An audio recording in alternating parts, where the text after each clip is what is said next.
Did Microsoft lie? Hi everyone, Leo Notenboom here for askleo.com.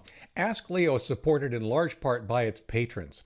If you'd like to become a patron and get benefits like an ad-free experience on askleo.com and access to exclusive content, visit askleo.com/patron. So, Microsoft announced Windows 11. And there's a lot to be said about 11 itself in terms of features and what they've changed and the changing machine requirements and so forth. And we'll be getting into that over the coming months. We've got lots of time. It's not going to hit the streets for another 6 months or so.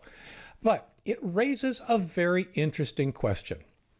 Did they lie 5 years ago when they said Windows 10 would be the last version of Windows? In my opinion, they did not. Let me explain.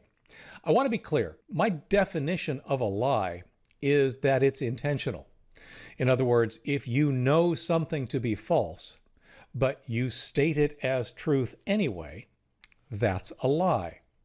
On the other hand, if you believe something to be true and you state it as truth, and it later turns out to be false, it's not really a lie. That's a mistake at best, maybe some other words for it, but it's not intentional deception.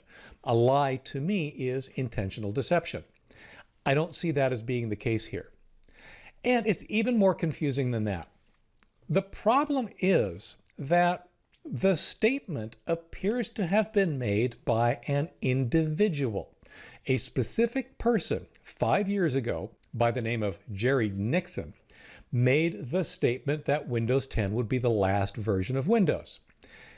Now, the question, of course, is, was he just saying that himself? Or was he representing the company?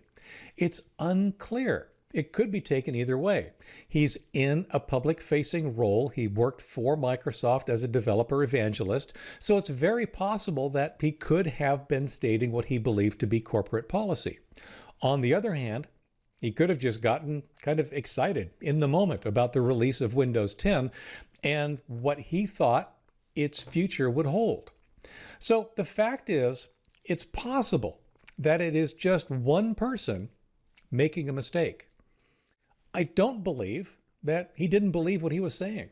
I believe he believed Windows 10 was going to be the last version of Windows.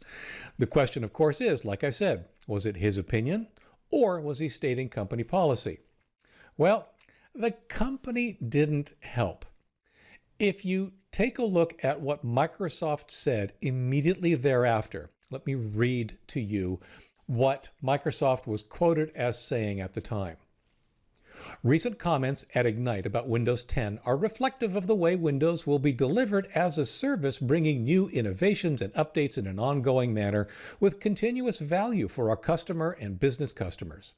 We aren't speaking to future branding at this time, but customers can be confident Windows 10 will remain up to date and power a variety of devices from PCs to phones to Surface Hub to HoloLens and Xbox. We look forward to a long future of Windows innovations.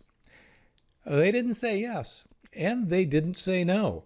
They basically responded with what can best be termed corporate speak. So, did they say yes? Well, they kind of said yes, it's accurate, at least in terms of how they were changing the way the Windows was going to be delivered in comparison to previous versions, but they were also saying no, future branding is whatever future branding will be. So there's a lot of misconception, or at least easily contrived misunderstanding of exactly what was said. Now, there are two things that I want to point out here. There's this perception, especially in American politics, that changing your mind is a bad thing.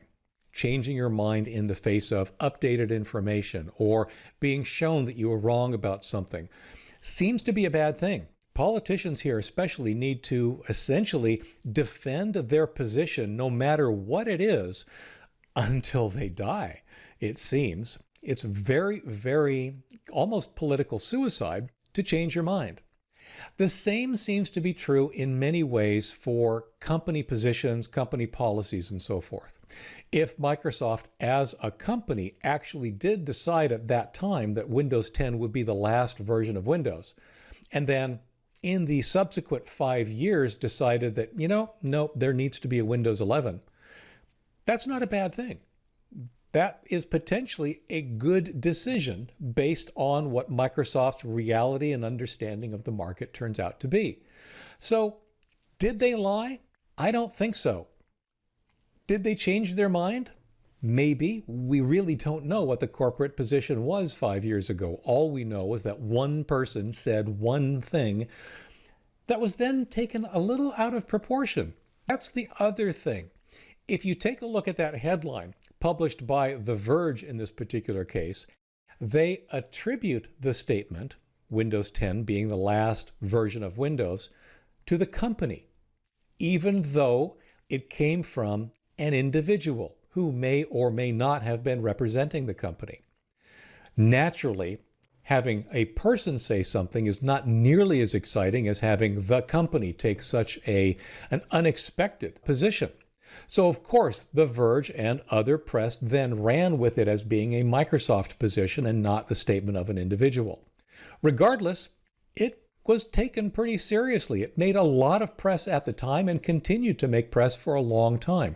In fact, a lot of press, including myself, relied on that statement in many of the things that we've been writing over the years.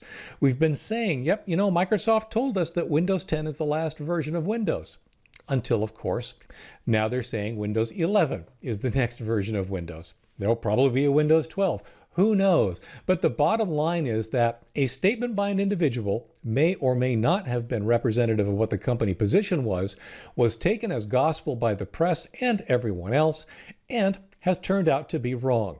Was it a lie? I don't think so. Either the individual or the company actually believed it, and subsequently changed their mind. So that's where I think this is all coming from. I really don't think it's that big a deal. In a lot of ways, we should have seen Windows 11 coming because it did seem like kind of an odd position to take, an unlikely position to take. But right now, it is what it is. Hopefully that was interesting. For updates, for related links, for the inevitable comments and more, visit askleo.com/134705. I'm Leo Notenboom. This is askleo.com. Thanks for watching.